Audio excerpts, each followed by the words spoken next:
Ken went for a good long stretch in the second half. Does he have any minutes restriction anymore, or is it just whatever you need? No, he's good now. We just wanted to get him a game or two around 20, make sure conditioning-wise he was fine. And no, he's good. He reacted well to the minutes he got. For the guys to be playing meaningful games in April, no matter what comes of it, how beneficial is that just going forward when you're trying to build something here? Yeah, it's good. It was a goal, obviously. Something that we're still fighting for, and so obviously a lot different than what some of the guys have gone through the last few years when the season's kind of been determined by January, February, whatever it may be. And so these pressure situations in general are good for our young guys to go through. Meaningful games that we're playing for someone on the line, and so we want to continue to finish strong and see where it takes us. But I think the alternative that they've had the last few years, they obviously wanted better and showed progress this year.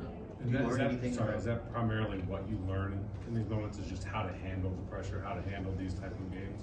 Yeah, I mean, when you look at it, you look at the guys who've been here for 2-3 years now, it's not like they've played for anything that really meant anything other than pride and improvement and growth. And so playing for someone on the line takes on a different sense of urgency, different focus. And so where we want to get to eventually, obviously this is a stepping stone as far as that, playing in these types of games, but further things coming on down the line, and can kind of lean back on some experiences where you really had to go through something and test yourself in some meaningful situations. Have there been guys that have impressed you with how they've handled playing in these high-leverage games? Yeah, I mean, I think our team in general, we've gone about our business and really haven't spoke about play-in, playoffs, any of those things. It's really about improving game by game and throughout the season. So that's kind of been the approach, and I don't think whether it's winning or losing, we haven't really stressed either way about it, and just kind of went on about our business and tried to really grow. And you've seen that at the start of the season, end of the season, and that's really been the mindset, which is impressive. Guys don't seem too stressed in the moment, whether it's a game that we have to win, which it's been for a while now, or against certain opponents. So it's a good sign. It's a game like you guys had the other night in Minnesota. The results weren't what you wanted.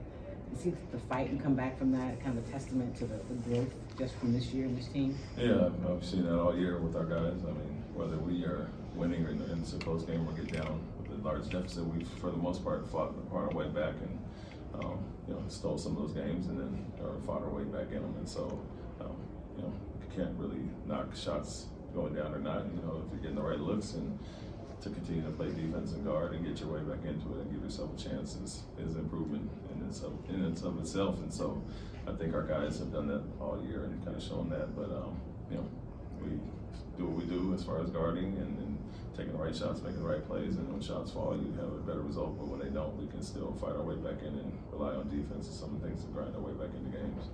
What have you liked about the defensive mentality and the way that it's grown for your team throughout the season? Yeah, you're seeing not a lot of weak links in general. I think guys that wasn't their area of strength have showed a ton of improvement throughout the year. And when teams are trying to pick on specific matchups, guys are taking pride in that and not being a weak link, like I said. So I've seen a ton of improvement overall, communication, understanding schemes and figuring things out, just less mistakes across the board. So that's been a positive sign. And although we've been in the top 8 to 10 or whatever it is all year, I think a lot of individual growth you've seen, and it's going to only obviously bode well for us going forward. Have you been given any kind of update on Alpe's rehab and prognosis for the last few weeks? Not much. I mean, the biggest thing was getting swelling out, and he still has some in there. So he's doing light mobility work just to kind of keep the ankle joint loose and get the swelling out. That's the main thing before you even think about doing anything on the court. And so not much. It's not like camp where we knew he was coming back sooner. It's just more so just getting rehab and treatment and seeing how he reacts to that. And if it's expedited due to that, then maybe he gets on the court, but nothing we've discussed yet. Coach, you all haven't been mathematically eliminated from that play-in spot this year. What is the message to the team to keep fighting through these last couple of games?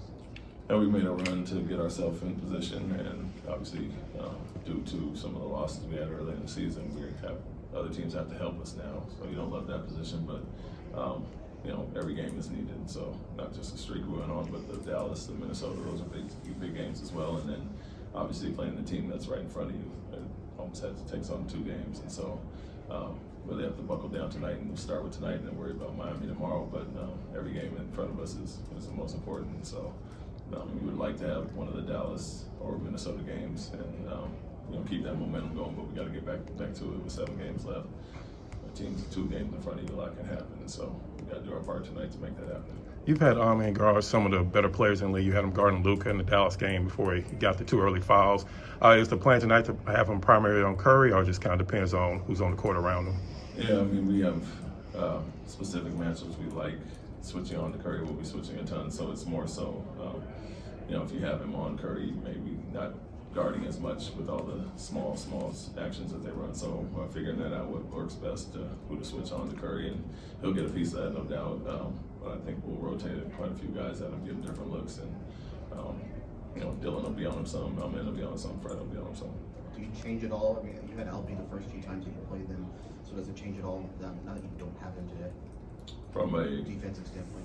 Yeah, I mean, I think you've seen that across the board lately.